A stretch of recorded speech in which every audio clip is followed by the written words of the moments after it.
हर खबर पर होगी आपकी पकड़। डाउनलोड कीजिए एबीपी लाइव ऐप।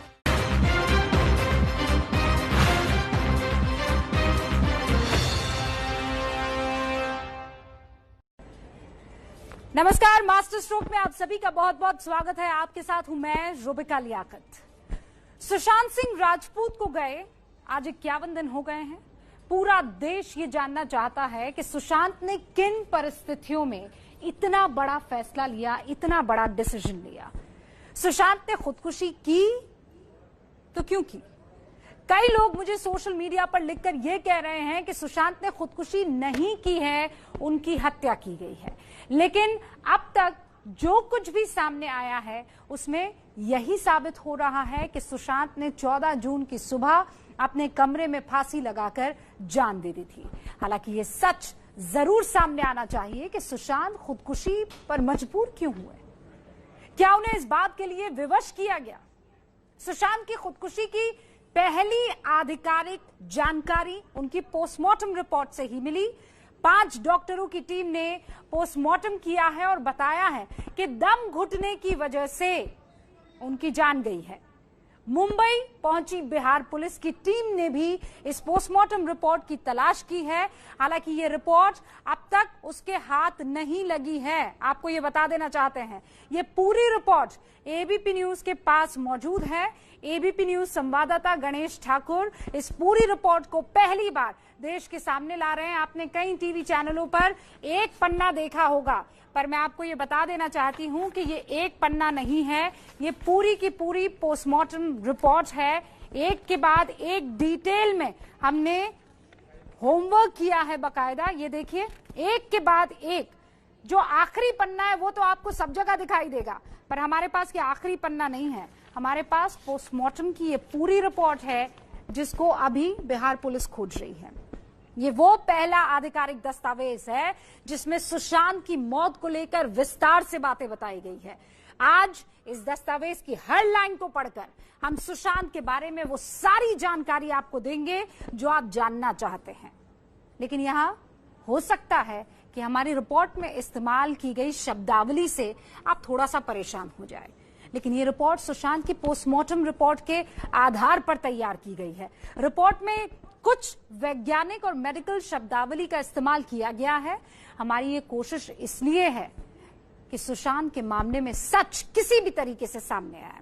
तो मास्टर स्ट्रोक की पहली स्टोरी में आज आप जानेंगे कि पोस्टमार्टम रिपोर्ट में लिखा क्या क्या है, और फिर मैं आपको बता दूं एक एक लाइन का यहां पर अध्ययन किया गया है। उसके बाद हम पोस्टमार्टम रिपोर्ट का परीक्षण करेंगे, यानी उसमें लिखी गई जितनी भी बातें हैं उसका मतलब क्या है, इसे एक्सपर्ट्स के जरिए जानने की कोशिश करेंगे। लेकिन सबसे पहले ये जान लीजिए कि इस रिपोर्ट में लिखा क्या है।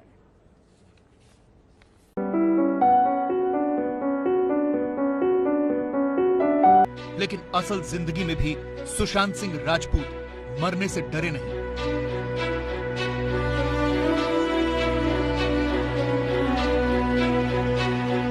और यह खुलासा हुआ है सुशांत की पोस्टमार्टम रिपोर्ट से। वो पोस्टमार्टम रिपोर्ट जिसे हासिल करने के लिए पटना पुलिस भी जूझ रही है।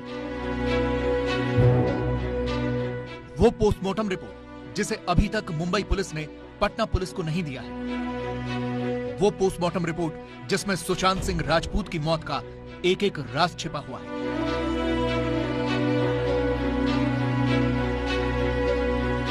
सुशांत की पोस्टमार्टम रिपोर्ट एबीपी न्यूज के पास है, जिसमें सुशांत की मौत की वजह लिखी गई है। 7 पन्नों की ये रिपोर्ट है। एबीपी न्यूज ने इस रिपोर्ट में सुशांत की मौत को लेकर जो वजह बताई है वो हर एक वजह की हमने फॉरेंसिक एग्जामिनेशन किया है। मुंबई के कूपर अस्पताल में 14 जून को सुशांत सिंह राजपूत का पोस्टमार्टम किया गया। 15 जून को ये पोस्टमार्टम रिपोर्ट आई। 5 डॉक्टरों की टीम ने सुशांत के पार्थिव शरीर पर पोस्टमार्टम किया था। सुशांत की पोस्टमार्टम रिपोर्ट में लिखी एक एक बात आज आपको एबीपी न्यूज बताएगा। हम ये भी खुलासा करेंगे कि सुशांत ने मौत के वक्त संघर्ष क्यों नहीं किया था। ये भी बताएंगे कि क्या 5 डॉक्टरों के इस पैनल को उनके शरीर पर कोई चोट के निशान मिले थे। लेकिन सबसे पहले उन लोगों की गवाहियां सुनिए जो सुशांत के सबसे ज्यादा करीब थे। ये वो लोग हैं जिन्होंने पिछले 1 साल में सुशांत की खराब होती तबीयत देखी, उनके व्यवहार में बदलाव देखा और सबसे बड़ी बात, इन सब में रिया चक्रवर्ती की बड़ी भूमिका भी देखी। ये 3 चेहरे हैं सुशांत का हाउसकीपिंग स्टाफ नीरज सिंह, सुशांत के पूर्व कुक अशोक कुमार और सुशांत का एक और स्टाफ जिसे हटा दिया गया था। ये तीनों के तीनों सुशांत के जीवन में हुए बदलाव के पीछे रिया चक्रवर्ती को जिम्मेदार मानते हैं। जब वो यूरोप जा रहे थे तब बिल्कुल एकदम ठीक ठाक थे, पर्सनैलिटी वगैरह बिल्कुल सब कुछ ओके था। वहाँ से आने के बाद जो है तबीयत उनकी थोड़ी डाउन हो गई थी, तो वहाँ से आने के बाद दिवाली के बाद ही वो फ्लैट खाली हो गया था। खाली होने के बाद तो हम लोग जो थे, जो हम उनके घर पे रहते थे, तो हम लोगों को पावना भेज दिया गया था। जो श्यामल मिराना जो हाउस मैनेजर है और जो दूसरा उनका जो सर का मैनेजर थी श्रुति मोदी, दोनों को फोन किया। श्रुति मोदी ने ये बोला था कि सर आने के बाद ही पता चलेगा कि क्या वजह है। तो फिर उसने जो दूसरा जो हाउस मैनेजर था उसने मेरे को बोला कि सर ने नहीं हटाया था, रिया ने बोला था कि हटाने के लिए। उसके बाद फिर मैंने बातें नहीं किया था। हाँ, रिया आने के बाद उनका चेंज हुआ, अंदर का खाना पीना। रिया आने के बाद अंदर क्या होता था, क्या बात होता था, वो तो हम सब नहीं बता सकते। जिंदगी में बदलाव हो गए थे। हाँ, बदलाव हो गया था। तबीयत बीच में थोड़ा खराब होने लगा, तो हम सोचा होगा कोई तबीयत नॉर्मल खराब होगा, दवा चलता होगा, तो दवा खाते थे। यानी सुशांत की मौत के कारणों के लिए उनका स्टाफ रिया चक्रवर्ती को जिम्मेदार बता रहा है और उनकी मौत पर कई सारे सवाल भी हैं। लेकिन मुंबई पुलिस शुरुआत से ही सुशांत की मौत को आत्महत्या मानकर जांच कर रही है। It is still an ongoing investigation. अभी हम किसी निष्कर्ष पर नहीं पहुंचे हैं। एंड जब भी इस प्रकार का इन्वेस्टिगेशन अननेचुरल डेथ में किया जाता है, वो 2 प्रकार के उसके नतीजे निकल सकते हैं। या तो it is closed as an accidental death case, और दूसरा होता है कि अगर कुछ क्रिमिनलिटी उसमें दिखाई देती है तो then we convert it to crime under IPC and it is investigated accordingly. ऐसे में सुशांत की पोस्टमार्टम रिपोर्ट और ज्यादा महत्वपूर्ण हो जाती है, क्योंकि सिर्फ वही एक रिपोर्ट है जिसे सुशांत की मौत का कारण बताया जा रहा है। इस रिपोर्ट में साफ साफ लिखा गया है कि सुशांत का शरीर वेल बिल्ड और वेल नरिश था, यानी भले ही वो डिप्रेशन में रहे हों, लेकिन शरीर पर कोई असर नहीं पड़ा था। बॉडी में अकड़न शुरू हो गई थी, यानी पोस्टमार्टम से करीब 10 से 12 घंटे पहले उनकी मौत हुई थी। आमतौर पर फांसी लगाकर आत्महत्या करने वाले मामलों में आंखें बाहर निकल आती हैं, गर्दन टूट जाती है, जीभ भी बाहर आ जाती है, लेकिन सुशांत के केस में ऐसा नहीं था। पोस्टमार्टम रिपोर्ट में लिखा है कि मुंह बंद था, जीभ मुंह के अंदर थी, मुंह, नाक या कान से खून नहीं बहा था, दोनों आंखों की पलकें आधी खुली थी। अब जरा सुशांत के गले की बात करते हैं। उनके गले पर निशान तो था, लेकिन आधे गले पर ही यह निशान मौजूद था। रिपोर्ट में लिखा है सुशांत के पूरे गले की परिधि 49.5 सेंटीमीटर की थी, जिसमें खरोच का निशान 33 सेंटीमीटर का था। गले के पिछले हिस्से पर कोई भी निशान नहीं था। गले की सारी हड्डियां भी अपनी जगह सुरक्षित हैं। अब जरा शरीर के बाकी हिस्सों की बात कर लेते हैं और ये बताते हैं कि उनके बारे में इस रिपोर्ट में क्या लिखा है। सुशांत के सिर में कोई भी चोट के निशान नहीं मिले, पसलियों में कोई भी फ्रैक्चर नहीं मिला, सुशांत की किडनी, लिवर, हार्ट या पेट में कोई दिक्कत नहीं मिली। सुशांत सिंह राजपूत की पोस्टमार्टम रिपोर्ट की एनालिसिस से एक बात पूरी तरह साफ है कि ये आत्महत्या की एक आइडियल सिचुएशन है। लेकिन यहाँ पर एक सवाल भी खड़ा होता है कि आखिर कोई भी व्यक्ति जो सुसाइड कर रहा हो, उसका शरीर एक रिस्पॉन्स करता है और उस रिस्पॉन्स की कोई भी झलक इस पोस्टमार्टम रिपोर्ट में नहीं दिख रही है।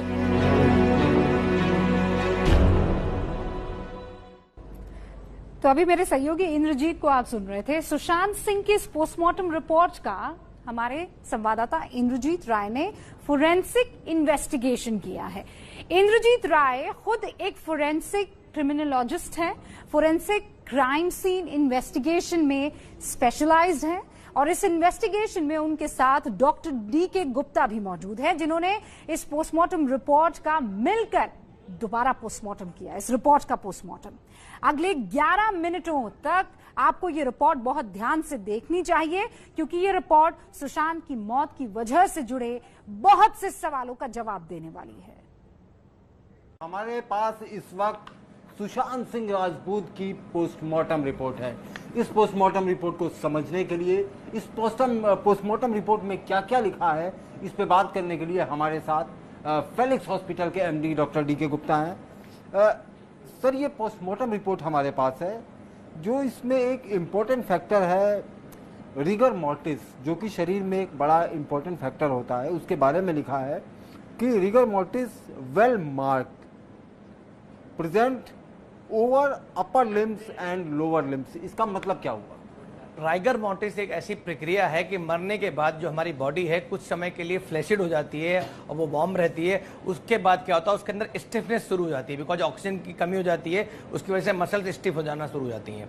और ये नॉर्मली 3 से 4 घंटे के बाद शुरू होता है और पूरी बॉडी में फैलते फैलते बेल मार्क्ड होते हुए 12 घंटे रफली लग जाते हैं। इस पोस्टमार्टम रिपोर्ट के मुताबिक लिखा है कि eyelid of both eyes partially open, cornea hazy, mouth close, tongue inside the mouth. बिल्कुल, इसका क्या मतलब? हाँ, इसमें 3 बड़े इंपॉर्टेंट पॉइंट है कि आईलिड्स पार्शली ओपन है, कॉर्निया हैजी हो गई मतलब वाइटिस हो गई है, और कंजक्टिवा कंजेस्टेड हो गई है, माउथ क्लोज्ड है, टंग इनसाइड द माउथ है।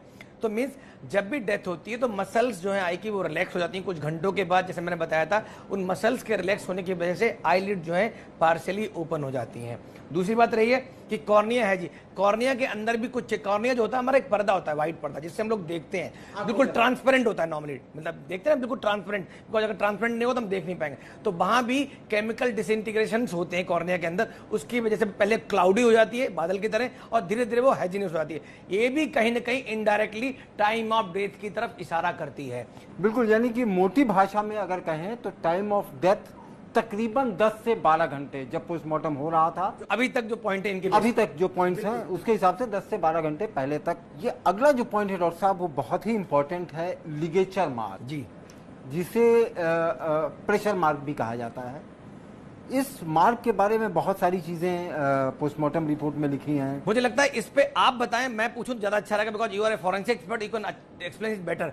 जो ये बता रहे हैं इसमें कि जो मार्क है वो गर्दन के फ्रंट से जाके और कान के पीछे से, और जो ऑक्सीपिटल प्रोटूबरेंस होती है पीछे जो एक हड्डी से होती है उसके ऊपर से जा रहा है, और जो मार्क है वो गर्दन को चारों तरफ इंसर्कल नहीं कर रहा है, ये बी शेप्ड है, और जो गर्दन की जो चौड़ाई है, जो गोलाई है, वो लगभग 49.5 है, जबकि मार्क की टोटल लेंथ 33 सेंटीमीटर है। तो क्या इंटरफेरेंस हम निकालेंगे एज फॉरेंसिक एक्सपर्ट इस पॉइंट से? देखिए, इन्होंने जो नेक का सर्कमफरेंस दिया है वो 49.5 सेंटीमीटर दिया है, और total length of ligature mark 33 centimetre है, यानी कि 33 सेंटीमीटर, 33 सेंटीमीटर, यानी कि approximate half of the neck, full नेक नहीं मार्क्ड है लिगेचर मार्क से, half of the neck mark है। ये जनरली पाया जाता है हैंगिंग के केस में। हैंगिंग के केस में चूंकि प्रेशर पॉइंट हाफ नेक होती है, बॉडी कभी भी इस पोर्शन में नहीं हैंग होती है, वो हमेशा इस पोर्शन में हैंग होती है, जिसकी वजह से जो भी नेक का नोब है वो ऐसे होता है, जिसकी वजह से एक तरफ प्रेशर बढ़ता है। दूसरी चीज इन्होंने एक बड़ी इंपॉर्टेंट लिखी है कि thickness is 1 centimetre is present 7 centimetre below the angle of mandible and 7 centimetre below the right mastoid prominence. इसका मतलब सर कि जो फंदा था, उस फंदे को वो घिसकते हुए ये जो हमारी बोन है यहाँ पे कहीं ना कहीं टच कर रहा था, और जिसकी वजह से ये सारे मार्क्स जो एग्जामिनर्स ने यहाँ पे दिए हैं वो सारे मार्क्स। एक चीज मैं और पूछना चाहूंगा इस पे एज फॉरेंसिक, कि इसमें जो इन्होंने बताया जो भी नेक की जो कार्टिलेज है और बोन्स हैं, कार्टिलेज कौन कौन से, जैसे ट्रेकियल जो विंड पाइप है उसका कार्टिलेज है, थायराइड जो थायराइड ग्लैंड को कवर करती है कार्टिलेज वो, प्लस क्रिकॉइड कार्टिलेज और एक हाइड बोन है जो नॉर्मली हैंगिंग में फ्रैक्चर होता है, तो ये सारी इंटेक्ट है। मतलब ये लगता है कि बिल्कुल ही टिपिकली इनमें कोई डैमेज नहीं हुआ है। तो ये क्या इशारा करता है? देखिए, बॉडी बहुत ही अच्छा खासा वेट था सुशांत सिंह राजपूत का, वो हैंग हुए, कुछ ना कुछ होना चाहिए, लेकिन ऐसा नहीं होता है कि हर हैंगिंग के केस में ऐसा हो। दूसरा कि टिपिकल हैंगिंग का जो लिटरेचर है उसमें इन सारी चीज़ों को एब्सेंट बताया जाता है कि ये सारी चीज़ें एब्सेंट होती हैं, क्योंकि बॉडी बिल्कुल क्लियर कट हैंगिंग की तरफ इशारा। हाँ, ये रिपोर्ट जो है वो कुल मिला के आप सीधी भाषा में कह सकते हैं कि ये क्लियर कट सुसाइडल हैंगिंग की तरफ इशारा कर रही है, कि कोई भी एक्स्ट्रा प्रेशर या extra force, even during suicide के टाइम भी बहुत स्ट्रगल नहीं हुआ कि हाइड बोन भी फ्रैक्चर नहीं हुई है। और नॉर्मली ये भी देखते हैं कि 40 साल से ऊपर ही हाइड बोन फ्रैक्चर होता है, उनकी उम्र भी कम थी, तो इसलिए हाइड बोन भी लिटरेचर के हिसाब से जो बुक्स में लिखा है उसी के हिसाब से चीजें इसमें दिखी हुई हैं। बिल्कुल बिल्कुल। एक चीज और लिखी है इसमें कि ये सारी चीजें उन्होंने पूछा, एक क्वेश्चनर है बेसिकली, तो जब हम डायसेक्शन कर रहे होते हैं तो उसमें मेडिकल ऑफिसर से क्वेश्चन पूछा गया है, क्या ये सारी चीजें जो जितनी चोट लिखी, जो निशान हैं, जो डैमेज है, ये सारे इंडिकेट करते हैं कि ये एंटीमॉर्टम थे? तो उन्होंने यस लिखा है, मीन्स जो लाइगेचर मार्क है, वहां डैमेज हो, वो सारा यस है। इस पे आप क्या कहना चाहेंगे? जी देखिए, दो तरह के मार्क्स होते हैं, एंटीमॉर्टम और पोस्टमॉर्टम, जो भी मार्क बॉडी पे मिलते हैं, जिसे कि एक्सपर्ट को पेन डाउन करना होता है अपनी रिपोर्ट, यानी आसान भाषा में कि ये जो चोटें, जो लिगेचर मार्क है या जो टिश्यूज के अंदर इंजरीज हैं, वो मौत से के वक्त की हैं, यानी कि ऐसा नहीं है कि ये मार्क्स किसी ने पहले बनाए हैं और मौत बाद में हुई है। ओके, तो मतलब एक क्लियर कट हैंगिंग है और सुसाइडल हैंगिंग की तरफ इशारा कर रहा है। जी अगला डॉक्टर साहब, एक बड़ी इंपॉर्टेंट चीज, हेड, स्कल, ब्रेन, इसके बारे में एग्जामिनर्स ने लिखा है, तो ये हम समझना चाहेंगे कि ये जो भी चीजें पैरामीटर्स इस रिपोर्ट में दिए हैं, इसका मतलब क्या है? तो इसमें जो हेड में लिखा है कि स्कैल्प, जो हमारी जो ऊपर की सरफेस, इसको स्कैल्प बोलते हैं, तो इसमें कोई फ्रैक्चर नहीं है, कोई हेमेटोमा नहीं है, स्कल में भी कोई फ्रैक्चर और हेमेटोमा नहीं, जो बेस ऑफ स्कल वगैरह है। तो इट मीन्स कोई फायर फाइटिंग, कोई डिफेंस, सेल्फ डिफेंस, लड़ाई झगड़ा या गिरना, कभी कभी होता है लटक के टाइम गिर जाते हैं, तो वो सब चीजें, या बॉडी उतारते टाइम कभी कभी गिर जाती है बॉडी, तब ये चीजें डैमेज हो सकता है, तो वो सब नहीं हुआ है। ब्रेन में जरूर इन्होंने लिखा है कि अंदर जो ब्रेन का जो सेक्शन किया है उसके अंदर कंजेशन मिला है, मतलब बहुत सारा ब्लड इकट्ठा मिला है और उसका स्वेलिंग मिली है, प्लस वहां पे भी मैंने बताया ब्लड के स्पॉट्स मिले जिनको हम पेटिकियल हेमरेजेस बोलते हैं। तो मैं आपसे पूछूंगा, क्या ये इशारा करता है, किस तरफ इशारा करता है कि अगर कोई डैमेज बाहरी सतह पे कोई डैमेज नहीं है, बस अंदर है, वो भी पैथोलॉजिकल डैमेज है, ब्लड सप्लाई ब्लॉक होने की वजह से है? जी देखिए, इसका साफ साफ मतलब है कि किसी तरह का कोई फाइट नहीं हुआ है, किसी तरह का किसी ने बाहर से फोर्स अप्लाई नहीं किया है सुशांत की बॉडी पे, जिसका क्लियर कट इंडक्शन है। अगर इस रिपोर्ट के मुताबिक, एक्चुअल क्या हुआ वी डोंट नो, बट इस रिपोर्ट के मुताबिक कहीं भी उनके शरीर पे ऐसा कोई निशान नहीं दिख रहा है जिससे ये कहा जा सके कि उन्होंने जिंदगी बचाने के लिए या बचने के लिए किसी तरह की फाइट की होगी, या फिर उनको हैंग करने के लिए किसी तरह की फाइट को अंजाम दिया गया होगा।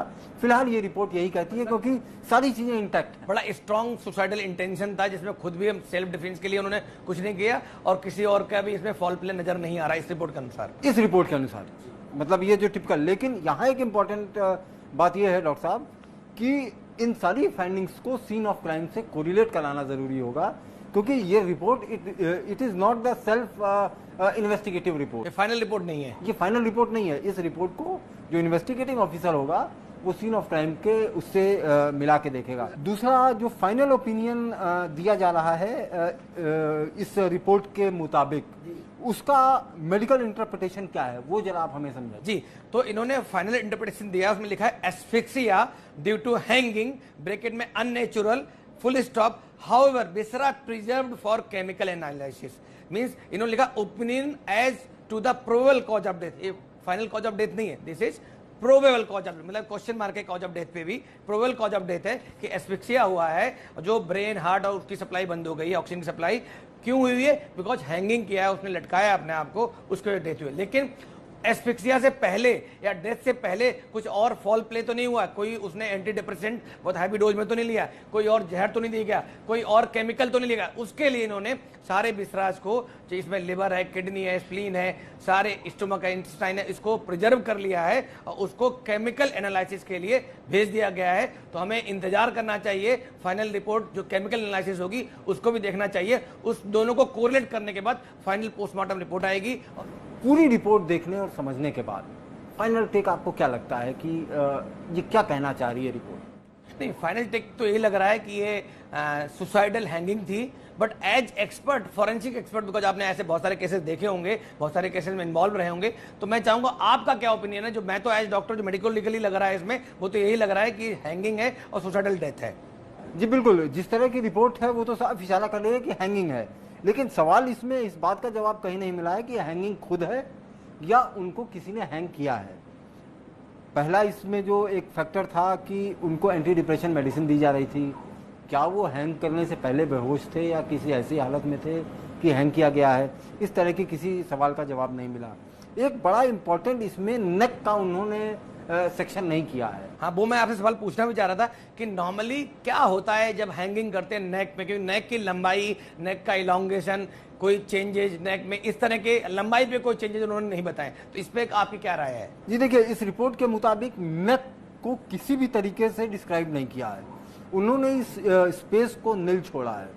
Neck is very important. Sushant की बॉडी जो थी वो हैवी थी, वो जब हैंग हुई होगी तो नेक की लेंथ पे, नेक के डायमेंशन पे उसका असर निश्चित आया होगा, आना चाहिए, लेकिन वो चीज़ यहाँ पे थोड़ी सी डिफाइन नहीं है।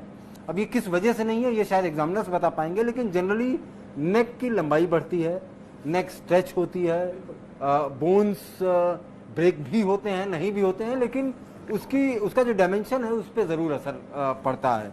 तो कुल मिला के फिलहाल ये रिपोर्ट बहुत कुछ तो इशारा नहीं करती है कि उन्होंने खुद किया या कैसे किया, लेकिन ये ज़रूर कहा जा सकता है कि ये रिपोर्ट कम से कम ये कंफर्म करती है कि हैंगिंग हुई है।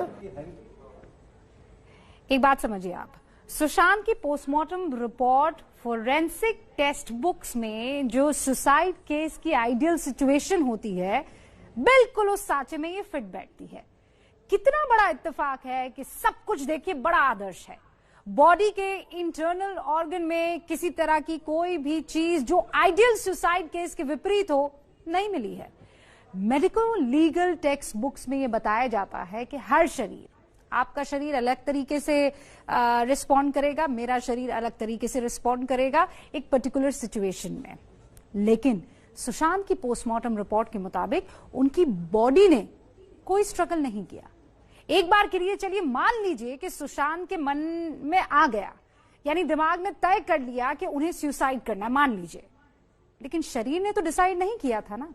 तो आखिरी वक्त में ऑटोमेटिक बॉडी रिस्पॉन्स जो किसी का भी होता है वो होना चाहिए था। पोस्टमार्टम रिपोर्ट ये कहती है कि नहीं, शरीर में सब कुछ ठीक था, कोई जद्दोजहद थी ही नहीं। मास्टर स्ट्रोक इसीलिए ये है। रिपोर्ट में सच से सामना कम, सवालों से ज्यादा है। हमारी जो अगली रिपोर्ट है वो भी आपको थोड़ा चौंका देगी। आपको हम याद दिलाना चाहते हैं, सुशांत के पिता ने एक दफा कहा था कि 25 फरवरी को मुंबई के बांद्रा पुलिस स्टेशन में उन्होंने सुशांत को लेकर अपना डर पुलिस से साझा किया था।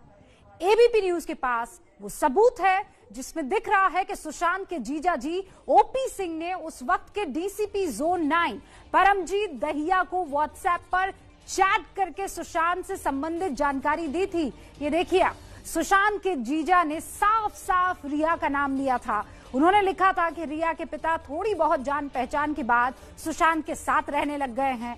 25 फरवरी को अपने चैट में ओपी सिंह ने अपने जानने वाले डीसीपी परमजीत दहिया को यह लिखा था कि सुशांत ने अपनी बहन और उनकी पत्नी को, यानी जीजा की वाइफ को, फोन कर उसे बचाने के लिए कहा था। ओपी सिंह ने यह भी लिखा कि सुशांत बहुत परेशान है क्योंकि रिया ने उसके विश्वस्त टीम को वहां से हटा दिया है और उसकी जगह अपने लोगों को रख लिया है। ये सारी चैट आप इस वक्त टीवी स्क्रीन पर देख रहे हैं और आगे अब ये रिपोर्ट देखिए। रिपोर्ट का मैं रुक करूं उससे पहले मेरे सहयोगी प्रकाश जो हैं वो इस वक्त हमारे साथ फोन लाइन पर जुड़ चुके हैं, जरा उनका रुख करते हैं। प्रकाश, ये चैट बहुत कुछ इशारा कर रही है क्योंकि सुशांत सिंह राजपूत ने कोई सुसाइड नोट नहीं छोड़ा, ऐसी किसी तरफ उन्होंने इशारा नहीं किया कि किसी तरह की कोई परेशानी है, लेकिन उनके रिलेटिव्स अब उस सबूत के साथ सामने आ गए हैं जिसमें कहा गया है कि वो परेशान थे। बिल्कुल रूबिका, एक बात तो साफ है कि धीरे धीरे जो सुशांत के बहनोई है, आईपीएस ऑफिसर है ओपी सिंह, वो उन सबूतों को सामने ला रहे हैं जिसके बिना पर उन्होंने पटना में एफआईआर दर्ज कराई थी। और उस एफआईआर में साफ लिखा हुआ था कि मुंबई पुलिस को उन्होंने फरवरी में आशंका जाहिर की थी कि इस तरह की घटना हो सकती है। और जो चैट है वो पूरा चैट तो नहीं है, लेकिन जितना चैट दिया गया है उसमें यह साफ है कि जिस तरह से रिया ने उसको अपने शिकंजे में ले लिया है, उसकी आशंका है कि कुछ भी हो सकता है। तो ये जो तमाम चैट है वो तस्दीक करते हैं एफआईआर में जो दर्ज की गई बातें। लेकिन ये भी देखिए कि कैसे जैसे ही ये व्हाट्सएप चैट मीडिया में आती है और इसके बाद तुरंत ही मुंबई पुलिस की तरफ से सफाई भी आ जाती है। और सफाई में ये कहा जाता है, पुलिस मानती है ये चैट हुआ था, लेकिन इस चैट के बिना पर कहा गया था उनको, उस समय के जो डीसीपी थे 9 जोन के, उन्होंने कि एक लिखित शिकायत करें, एक फॉर्मल FIR दर्ज कराएं या फिर शिकायत दर्ज कराएं, तब जाकर इस पर कार्रवाई होगी। और उसके बाद ही उनका ट्रांसफर हो जाता है वहां के DCP का, कुछ ही दिन बाद, 2 या 4 दिन बाद, जैसा मुझे बताया गया। तो उसके बाद ये क्योंकि रिटन कंप्लेन नहीं था, इसलिए ये चीजें सामने नहीं आ पाई थी। लेकिन बाद में जब FIR दर्ज कराया गया तो उसमें ये बातें सामने आ गई। तो दोनों पक्ष को देखें तो एक तरफ में ये सबूत साफ कहता है कि आशंका थी उनके परिवार वालों को कि कोई घटना हो सकती है। उसमें एक और चार्ट है जो बुद्धा आप देख रहे हैं, ये दरअसल सिद्धार्थ पेठानी है, और ये सिद्धार्थ पेठानी पर उस वक्त में परिवार भरोसा करता था, और यही वजह है कि उसमें लिखा गया है कि DCP इनसे संपर्क करके पूरी बैकग्राउंड को, पूरी जानकारी ले सकते हैं। तो प्रकाश, वही तो बात है कि बुद्धा अब ये कह रहे हैं कि परिवार वाले उनके ऊपर जबरदस्ती प्रेशर बना रहे हैं, ये कहने के लिए कि रिया ने उनके साथ ठीक नहीं किया और फाइनेंशियल जो डिस्क्रिपेंसीज हैं वो रिया की वजह से है। बहुत बहुत शुक्रिया प्रकाश, ये जानकारी हम तक पहुंचाने के लिए। ये व्हाट्सएप चैट बहुत बहुत महत्वपूर्ण है। वैसे सुशांत सिंह राजपूत की मौत एक ऐसी मिस्ट्री बन गई है जिसमें हर दिन नए सवाल जुड़ते जा रहे हैं। केस सुलझने की बजाय उलझता जा रहा है। हमारी जो अगली रिपोर्ट में आप देखेंगे, हम सुशांत केस के एक ऐसे राज से पर्दा उठाएंगे जो मुंबई पुलिस और उसकी जांच को कटघरे में खड़ा करता है। इस राज की जड़ में है एक फोन कॉल जो मुंबई पुलिस के एक बड़े अधिकारी ने सुशांत के परिवार को किया था। इस फोन पर क्या कुछ कहा गया, देखिए इस एक्सक्लूसिव रिपोर्ट में। बिहार पुलिस इस केस का जांच न करे, हत्या का मामला सामने न आए, इसमें बड़े बड़े लोग, हम समझते हैं कि महाराष्ट्र सरकार के बड़े अधिकारी हो या बड़े नेता हो या सरकार से जुड़े लोग कहीं न कहीं इसमें बुरी तरह इन्वॉल्व हैं। बीजेपी विधायक नीरज सिंह बबलू ने आज बिहार विधानसभा में सुशांत सिंह राजपूत का केस उठाया तो 2 बहुत गंभीर आरोप लगाए। नीरज सिंह बबलू ने कहा कि बिहार पुलिस को जांच से इसलिए रोका जा रहा है जिससे हत्या का मामला सामने न आए, और इस मामले में महाराष्ट्र के बड़े बड़े लोग शामिल हैं। नीरज सिंह के इस आरोप की गंभीरता को इस बात से भी समझा जाना चाहिए कि वो न सिर्फ विधायक हैं बल्कि सुशांत सिंह राजपूत के चचेरे भाई भी हैं। बिहार पुलिस इस केस का जांच न करे, हत्या का मामला सामने न आए, इसमें बड़े बड़े लोग, हम समझते हैं कि महाराष्ट्र सरकार के बड़े अधिकारी हो या बड़े नेता हो या सरकार से जुड़े लोग कहीं न कहीं इसमें बुरी तरह इन्वॉल्व हैं। तो सवाल है कि सुशांत के चचेरे भाई किस आधार पर सुशांत की मौत को हत्या का मामला बता रहे हैं। सुशांत के पिता भी अपने बेटे की मौत के हालात पर सवाल उठा चुके हैं। उन्होंने अपनी FIR में सुशांत की गर्लफ्रेंड रिया चक्रवर्ती पर गंभीर आरोप लगाए, जबकि पिछले 1.5 महीने से इस मामले की जांच कर रही मुंबई पुलिस बॉलीवुड के बड़े बड़े प्रोड्यूसर्स और हस्तियों से पूछताछ में लगी है। ABP न्यूज को मिली जानकारी के मुताबिक सुशांत के परिवार का शक गहराने की वजह है एक रहस्यमयी फोन कॉल जो मुंबई पुलिस के एक बड़े अधिकारी की तरफ से किया गया था। मुंबई पुलिस के उस बड़े अधिकारी ने सुशांत के पिता से बॉलीवुड और फिल्म जगत की बड़ी हस्तियों का नाम लेने के लिए कहा। यह भी समझाने की कोशिश की कि इन सब ने उनके बेटे के साथ अन्याय किया, उन पर दबाव बनाया, जिस वजह से सुशांत ने आत्महत्या कर ली। जब पिता ने सुशांत की गर्लफ्रेंड रिया चक्रवर्ती के बारे में मुंबई पुलिस के उन आला अधिकारी से बात की तो उन्होंने उल्टा पिता को समझाया कि यहाँ खेल बड़ा है, और उन्होंने मुंबई बॉलीवुड के कुछ बड़े नाम लेने पर जोर दिया।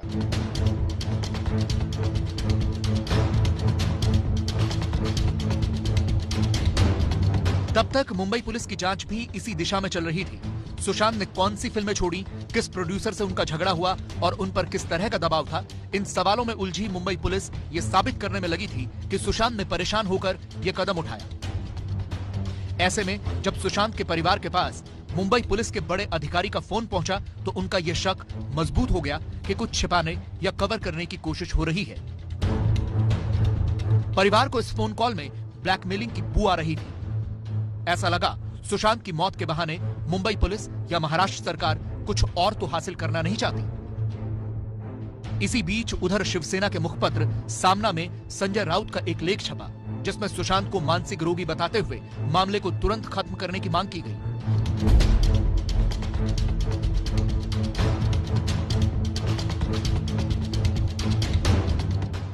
ये देखने के बाद सुशांत का परिवार पूरी तरह से अशांत हो गया। उन्होंने बिहार के मुख्यमंत्री नीतीश कुमार तक जाने का फैसला किया। सुशांत के IPS बहनोई OP सिंह ने बिहार सरकार के ताकतवर मंत्री संजय झा से संपर्क साधा। सुशांत के पिता बहन और बहनोई सबकी मुलाकात संजय झा से हुई। उन्होंने मुंबई पुलिस के अधिकारी के फोन से हुई बातचीत के बारे में बताया। वो पूरी जांच के भटकने की बात कही। इसी के बाद सुशांत के परिवार ने पटना में एफआईआर दर्ज कराई। 25 फरवरी को मैंने बांदा पुलिस को आगाह किया था कि मेरे बेटे सुशांत की जान को खतरा है, परंतु उन्होंने कुछ नहीं किया। 14 जून को जब मेरे बेटे की जान चली गई तो हमने 25 फरवरी में नामित लोगों के विरुद्ध एक्शन लेने को कहा, परंतु 40 दिन के बीत जाने के बाद भी उन्होंने कोई कार्रवाई नहीं की। हार होकर मैं पटना गया और अपने थाने में केस एफआईआर दर्ज की। 40-42 दिन में उन्होंने एक एफआईआर नहीं किया था और जांच कहीं और ले जा रहे थे। जो परिवार का मानना है जो बिहार में एफआईआर किए हैं, और जब बिहार पुलिस जाकर के जांच की है तो डायरेक्शन दूसरी तरफ गया है, बात जा रही है। अब तो ऑब्वियस है कि इसमें लिपापोती का काम हो रहा है। सुशांत के पिता की एफआईआर के बाद महाराष्ट्र सरकार बैकफुट पर है। यहाँ तक कि शिवसेना सांसद संजय राउत अब इस मामले में कुछ भी बोलने से बच रहे हैं। आज सुशांत राजपूत से जुड़े सवालों के जवाब में उन्होंने कहा, मैं ये मानता हूं कि अगर पुलिस की जांच चल रही है तो जो व्यक्ति सरकार में नहीं है और सरकार से संबंधित नहीं है, मेरे जैसे व्यक्ति, उसने उसके ऊपर टिप्पणी करना जांच के बारे में ये ठीक नहीं।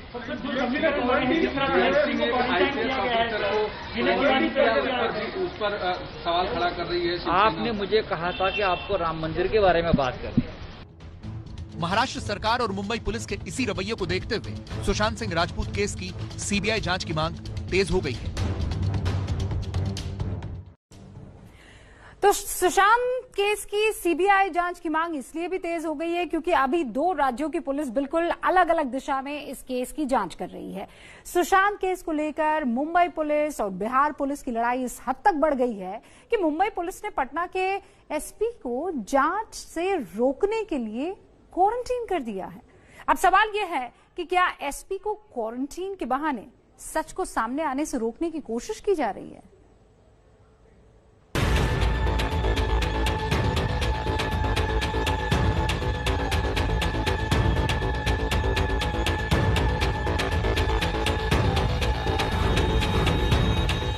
पुलिस का काम मामले को सुलझाना होता है, लेकिन अभिनेता सुशांत सिंह राजपूत के केस में पुलिस ही इसे उलझाने में लगी हुई है।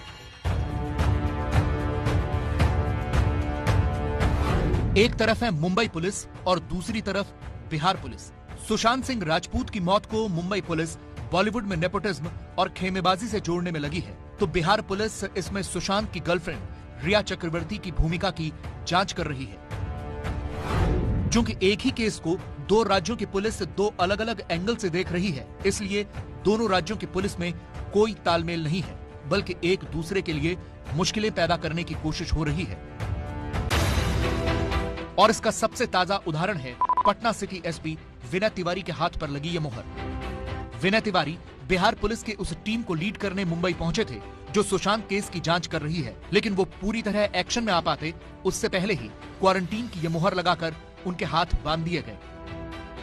एक एसपी रैंक के आईपीएस ऑफिसर आए हैं, उनको जिस तरीके से क्वारंटीन किया गया है वो कहीं ना कहीं बहुत ही गंदा लग रहा है, सस्ता लग रहा है, और मुझे लगता है कि मुंबई पुलिस जांच में टांग अड़ाना चाहती है, अड़ा रही है, ऐसा एक संकेत मिल रहा है।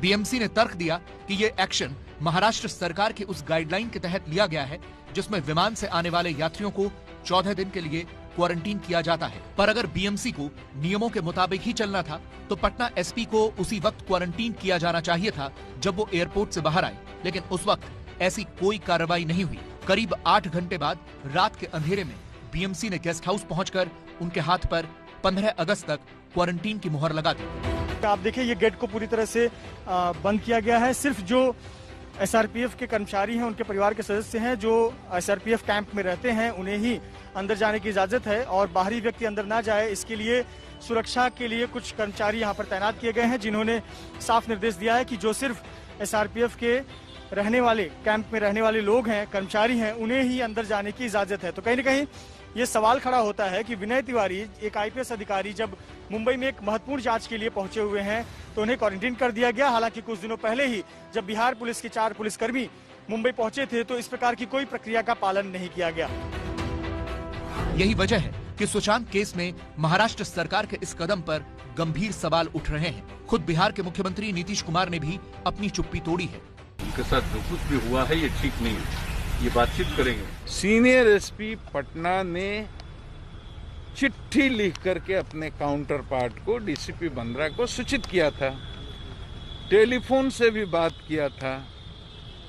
तो ये सब बातें हुई। आईपीएस में नहीं मिला, कोई बात नहीं, अपनी व्यवस्था करके किसी गेस्ट हाउस में ठहरे। उनकी गाइडलाइन में है कि उसको, उस पदाधिकारी को ये एग्जम्पशन दिया जा सकता था। उस रूल को कोट करते हुए पटना के आईजी साहब बीएमसी के चीफ को आज एक पत्र लिख रहे हैं, अनुरोध कर रहे हैं कि ये उचित नहीं हुआ है। पटना के एसपी को क्वारंटीन करने के मामले पर मुंबई पुलिस और महाराष्ट्र सरकार को कई सवालों के जवाब देने होंगे। मसलन क्वारंटीन का नियम सिर्फ एसपी पर क्यों लागू किया गया? जिस फ्लाइट से एसपी विनय तिवारी मुंबई पहुंचे, क्या उसके बाकी सभी यात्रियों को क्वारंटीन किया गया? एसपी विनय तिवारी को एयरपोर्ट पर ही क्वारंटीन क्यों नहीं किया गया? एसपी के पहले बिहार पुलिस की टीम को क्वारंटीन क्यों नहीं किया गया? पर हैरानी की बात है कि महाराष्ट्र सरकार से लेकर मुंबई पुलिस तक कोई इस मसले पर सीधे जवाब देने से बच रहा है। इस प्रकार विनय तिवारी जी को यहाँ पर क्वारंटीन किया गया, सहयोग नहीं कर रही है मुंबई पुलिस, अब सरकार के बीच झगड़ा लगते दिख रहा है। मुझे इसके बारे में जानकारी नहीं है। बीएमसी ने कार्रवाई की होगी। क्वारंटीन का जो अधिकार है वो पूरा बीएमसी के पास है। हालांकि आज ये खबर आई कि अब मुंबई प्रशासन बिहार पुलिस की उस टीम को भी क्वारंटीन करने की तैयारी कर रहा है जो पिछले कई दिनों से जांच में जुटी है। कहना है कि वो तो एक सप्ताह से हैं और छुप के नहीं हैं, अधिकारियों के दफ्तर में जा रहे हैं, डीसीपी इन्वेस्टिगेशन से मिल रहे हैं, सबसे मिल रहे हैं। तो अगर उनको क्वारंटीन करना था तो अब 8 दिन के बाद क्यों क्वारंटीन करना था? जिस दिन गए उसी दिन कर देना था। आरोप है कि क्वारंटीन के बहाने मुंबई पुलिस जांच में रोड़े डालना चाहती है, क्योंकि इसके पहले भी बिहार पुलिस की टीम के साथ मुंबई पुलिस का रवैया अच्छा नहीं रहा। न ही बिहार पुलिस की टीम को किसी तरह की जानकारी और दस्तावेज दिए गए, न किसी और तरह की सुविधा। यहाँ तक कि बिहार पुलिस की टीम के लोगों को आने जाने के लिए ऑटो का इस्तेमाल करना पड़ा। भले ही मुंबई पुलिस और पटना पुलिस के बीच का ये मसला रिकॉर्ड पर न आ रहा हो, लेकिन जमीनी हकीकत यही दिखाती है कि पटना पुलिस को मुंबई पुलिस की ओर से सहयोग नहीं मिल रहा है। ना तो किसी तरह का लॉजिस्टिक सपोर्ट मिल रहा है और ना ही कोई एस्कॉर्ट पटना पुलिस के पास दिया जा रहा है, ताकि जांच के लिए जब पटना पुलिस के अधिकारी एक जगह से दूसरी जगह जाते हैं तो उन्हें मदद मिल सके। पटना पुलिस और मुंबई पुलिस की जांच में फर्क ये है कि पटना पुलिस ने इस मामले में एफआईआर दर्ज की है, जबकि मुंबई पुलिस अब तक सिर्फ एक्सीडेंटल डेथ रिपोर्ट यानी एडीआर के आधार पर जांच कर रही है। लेकिन असली अंतर जांच के एंगल और सुशांत सिंह राजपूत की मौत को अलग अलग रंग देने का है। मुंबई पुलिस इसे डिप्रेशन की वजह से खुदकुशी का मामला मान रही है और बिहार पुलिस सुशांत के परिवार की शिकायत के आधार पर साजिश के सुराग तलाश रही है। उनका जो एफआईआर है, उनका इन्वेस्टिगेशन जो उनके ज्यूरिसडिक्शन के बाहर चल रहा है, इसके बारे में लीगैलिटी एग्जामिन की जा रही है। जहां तक हमारी जानकारी है, अगर आपको कोई दूसरे ज्यूरिसडिक्शन में कोई गुने की रिपोर्ट देता है तो आप अवश्य उसको दाखिल करते हैं, जो हम प्रैक्टिस फॉलो करते हैं, लेकिन 0 का एफआईआर नंबर दाखिल करके ज्यूरिसडिक्शन में उसको ट्रांसफर कर दिया जाता है। तो हमें तो ये जानकारी नहीं है, लीगल जानकारी, कि कौन से सेक्शन में आईपीसी, सीआरपीसी या किसी विशेष एक्ट में एक्स्ट्रा टेरिटोरियल इन्वेस्टिगेशन का अधिकार बिहार पुलिस को मिला है। अब ये झगड़ा सिर्फ 2 पुलिस महकमों का ही नहीं रह गया है, ये झगड़ा 2 सरकारों के बीच का भी हो गया है। एक और जहां बिहार सरकार के मंत्री, सत्ताधारी नेता ये मांग कर रहे हैं कि इस पूरे मामले को सीबीआई को सौंप देना चाहिए, तो वहीं दूसरी ओर महाराष्ट्र सरकार इस बात पर अड़िग है कि मुंबई पुलिस मामले की जांच में सक्षम है और इस मामले को सीबीआई को नहीं सौंपा जाएगा।